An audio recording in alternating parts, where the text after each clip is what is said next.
हैदरी, नारे भुट्टो, वाह रहीम यार खान वाह। आपने तो ये तो माशाअल्लाह इतना बड़ा जलसा, इतना बड़ा मजमा, एक जलसा हमारे सामने है तो दूसरा जलसा वहां सड़क पे मौजूद है। वैसे बड़ा मुश्किल से कल वो शेर नजर आया। ऐसे ना हो कि आपका जोश देख के, आपका जज्बा देख के, आपका तादाद देख के वो फिर से डर के वापस घर में छुपना शुरू हो जाए।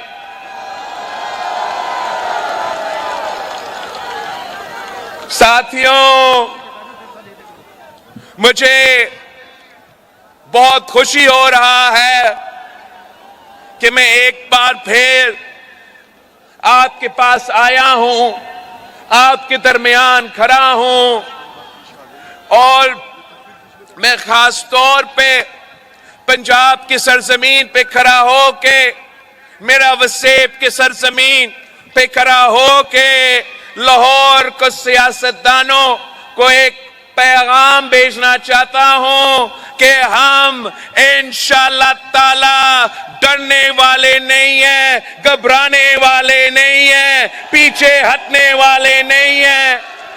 हम डट के आपका मुकाबला करेंगे और इंशाअल्लाह ताला जीत आपकी होगी, जीत तीर की होगी, जीत पाकिस्तान पीपल्स पार्टी का होगी।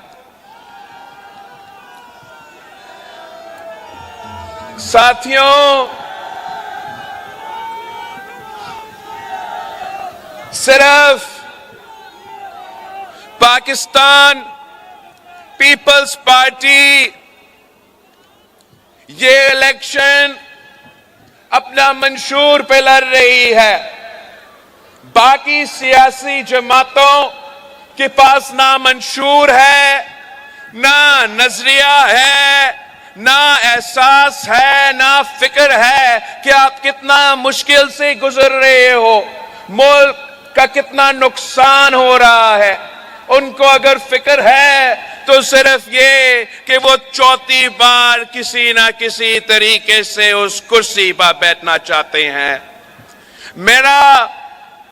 मेरा फिक्र ये है कि पाकिस्तान के अवाम इस वक्त महंगाई, बेरोजगारी और गुर्बत की वजह से परेशान हैं, तकलीफ में हैं, और मैंने इस महंगाई, बेरोजगारी और गुर्बत का मुकाबले करने के लिए एक 10 नुकाती एजेंडा पेश किया है, एक अवामी मुआशी मुआहिदा सामने लेकर आया है।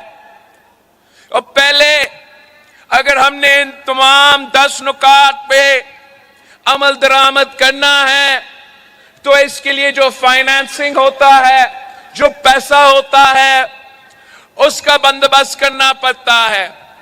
तो हमने फैसला किया है कि जो वफाक में 17 मिनिस्ट्रीज है, 17 मिनिस्ट्रीज है, जो सालाना 300 अरब का खर्चा होता है इन मिनिस्ट्रीज को चलाने में, और 18वीं तरमीम के बाद ये मिनिस्ट्रीज वैसे नहीं होना चाहिए। तो हमने ये फैसला किया है कि वो तमाम जो डिवॉल्व होना चाहिए थे 17 मिनिस्ट्रीज, उनको बंद करके ये 300 अरब रुपया आप पे खर्च किया जाएगा। दूसरा, हमने फैसला किया कि पाकिस्तान के अवाम, पाकिस्तान के गरीब अवाम अपना टैक्स दे के सालाना जो इशराफिया है, पाकिस्तान की हुकूमत उस इशराफिया को सब्सिडी देते हैं, अगर अब इसका गिनती करें तो हर साल सालाना 1500 अरब आपका पैसा टैक्स की सूरत में सब्सिडी दिया जाता है अशराफिया को। इंशाअल्लाह ताला जब पीपल्स पार्टी का हुकूमत बनती है तो हम ये तमाम जो अशराफिया का सब्सिडीज है उनको बंद करके आप पे खर्च करेंगे, आप पे, पाकिस्तान के अवाम पे खर्च करेंगे। तो ये जो पैसा हमने जमा किया, इस पैसा से इंशाअल्लाह ताला अगर आप हमें मुंतखब करवाते हो तो हम ये तमाम जो 10 नुकाती एजेंडा है इस पे अमल दरामद करेंगे। आपसे दरख्वास्त है कि आप घर घर जाए, अब घर घर पहुंच के मेरे पैगाम लेके जाए कि ये 10 वादे हैं बिलावल भुट्टो जरदारी के। और जैसे कायदे अवाम ने जब वजीर आजम बना तो तमाम वादे पूरे किए, जैसे जब शहीद मोहतरमा बेनजीर भुट्टो वजीर आजम बनी तो तमाम वादे पूरे करती थी, जैसे जब सदर जरदारी सदर बना तो तमाम वादा पूरे किए, वैसे इंशाअल्लाह ताला मैं ये तमाम जो 10 नुकाती एजेंडा है इस पे अमल दरामद करूंगा। हमारा जो पहला वादा है वो ये है कि हम इंशाअल्लाह ताला पाकिस्तान के अवाम के आमदनी में इजाफा करेंगे। हमारा ख्वाहिश होगा, हमारा कोशिश होगा कि इंशाअल्लाह ताला आपकी आमदनी को दुगनी कर दे। दूसरा जो हमारा वादा है कि इंशाअल्लाह ताला हम हुकूमत में आके जो गरीब तरीन लोग हैं उनके लिए 300 यूनिट तक मुफ्त बिजली सोलर के थ्रू पहुंचाएंगे इंशाअल्लाह ताला। आप जाए, मेरे पैगाम लेके जाए कि इंशाअल्लाह ताला हुकूमत के आने के बाद मैं पाकिस्तान के गरीब अवाम के लिए 30 लाख घर बनाऊंगा, पक्का घर बना के दूंगा और उनका जो मालिकाना हुकूक है वो इन घर के खवातीन को मैं दिलवाता हूं। ये वैसे वादा नहीं है, ये वैसे वादा नहीं है जैसे एक साहब जो वजीर आजम बना था वो कहता था कि 50 लाख घर बनाऊंगा। मैंने सिंध में 20 लाख घर बनाना और उन घर के खवातीन को मालिकाना हुकूक दिलवाना का सिलसिला शुरू किया है। इंशाअल्लाह ताला अब फरवरी 1 पे तीर पर मोहर लगाए तो मैं पूरे पाकिस्तान में उसी तरीके से 30 लाख घर बना दूंगा। हमारा मंशूर अपने घर घर लेके जाना है। आपने जनूबी पंजाब के खवातीन को बताना है कि ये पाकिस्तान पीपल्स पार्टी थी जिसने बेनजीर इनकम सपोर्ट प्रोग्राम शुरू किया। इंशाअल्लाह ताला इस बार हम ना सिर्फ इसमें इजाफा करेंगे मगर हम खवातीन को बिला सूद कर्जा देंगे ताकि वो अपना कारोबार शुरू कर सके, वो अपने खानदान का ख्याल रख सके और हमारी मीशत में अपना किरदार अदा कर सके। आप जनूबी पंजाब के किसानों के पास जाए, उनको बताएं कि पहले पीपी ने बेनजीर इनकम सपोर्ट लाया था, बेनजीर कार्ड लाया था। इस बार इंशाअल्लाह ताला हम बेनजीर किसान कार्ड लेकर आएंगे और अपने किसानों के जेब में माली मदद पहुंचाएंगे। आप मेरे मेहनत कशो, मेरे मजदूरों के पास जाए कि कायदे अवाम शहीद जुल्फिकार अली भुट्टो ने सबसे पहले आपको हक दिया।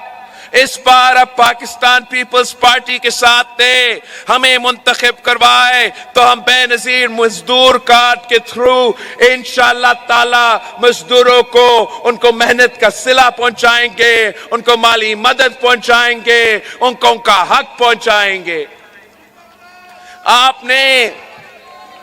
आपने मेरे नौजवान भाई, मेरे नौजवान बहनों के पास जाना है कि पीपल्स पार्टी पे एतमाद करे, तीर पर थप्पा लगाए और इंशाअल्लाह ताला ये बिलावल भुट्टो का वादा है कि मैं बेनजीर यूथ कार्ड लेकर आऊंगा और अपने नौजवानों को जो गरीब तरीन नौजवानों को जो रोजगार की तलाश में है उनको 1 साल के लिए माली मदद दूंगा।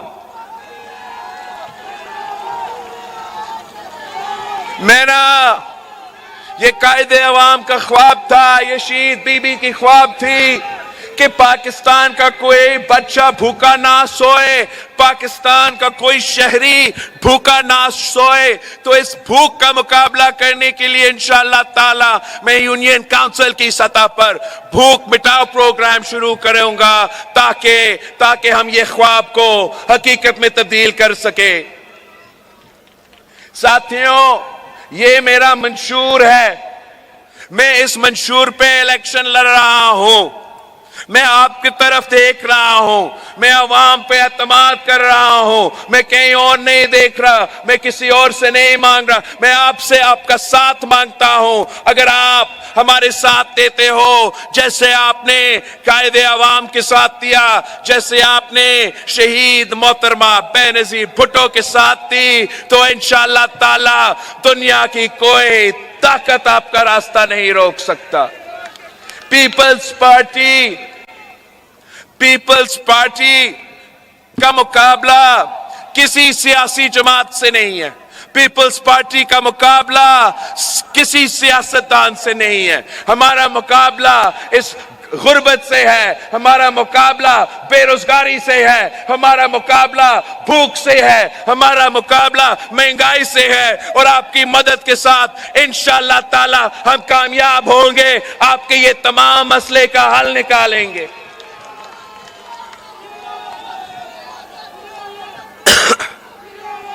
इस इलेक्शन में अब 2 सियासी जमातें रह चुके हैं, एक कायदे अवाम का शहीद जुल्फिकार अली भुट्टो का पाकिस्तान पीपल्स पार्टी है, तो दूसरा मरहूम जिया उल हक का मुस्लिम लीग है। अब मसला ये है कि सिर्फ पाकिस्तान पीपल्स पार्टी अवाम के साथ देती है, सिर्फ पाकिस्तान पीपल्स पार्टी गरीबों का जमात है, किसान का जमात है, मजदूर का जमात है। वो दूसरी जमात वो शेर है जो अवाम का खून चूसता है और उसका पेट नहीं भरता। 3 दफा वजीर आजम बन के आपका खून चूसा है, पेट नहीं भरता, अब 4थी बार बनना चाहता है और 4थी बार आपका खून चूसेगा। पहली दफा इसको वजीर आजम बनाया गया तो वो उन्हीं के साथ लड़ पड़े जिन्होंने उसको वजीर आजम बनाया। इसका नुकसान आपका हुआ, मुल्क का हुआ। दूसरी दफा उसको 2 दहाई अक्सरियत के साथ मुसल्लत किया गया, फिर भी वो उन्हीं के साथ टकराए जिन्होंने उसको 2 दहाई अक्सरियत दिलवाया। वो फिर हुकूमत खत्म और नुकसान आपका, नुकसान अवाम का। तीसरी दफा ये कहीं होता है, तीसरी दफा वही नाकाम शख्स को एक बार फिर मुसल्लत करके 2 दहाई अक्सरियत दिलवाया, 2 दहाई अक्सरियत, और फिर भी उन्हीं लोगों से टकरा